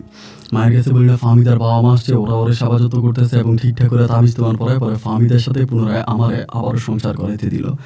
এবং আমি আজও ফার্মিদার সাথে সংসার করি। এখন আমার সংসার জীবনে আমার 2টা কন্যা সন্তান, একটা ছেলে আছে, 2টা মেয়ে আছে। আমার ছেলেটা এখন আলহামদুলিল্লাহ অনেক বড় হয়েছে, এসএসসি পরীক্ষা দিছে, কলেজে পড়তেছে। আর আমার ছোট যে 2টা মেয়ে আছে এরাও স্কুলে পড়তেছে। আলহামদুলিল্লাহ আমি এখন ভালো আছি। তো ফার্মিদাকে আমি কোনোদিনও বলি নাই আমার জীবনের সাথে যা ঘটেছে বা যেটা হয়েছে। তো আপনাকে কথাগুলো বললাম, আমার ভালো লাগলো, আপনার গল্পগুলো আমি শুনি সেখান থেকে। তো আমি এরপরে আর কোনোদিনও জবারে দেখি নাই বা জবার কোনো ঠিকানা আমি খুঁজে পাই নাই। ওই ঘর, ওই বাড়ি, জবার মা, এই সবই আমার কাছে কল্পনার জগতেই ছিল। আজও সে আমার কাছে কল্পনার রাজ্যের রাজকন্যা। হয়তো তারা আমি আর পাবো না, তবে সারা জীবন তাকে আমি ভালোবেসে যাব। জবা এখানেই থাকুক, ভালো থাকুক, জবার উসিলায় আমি ফার্মিদাকে পেয়েছি।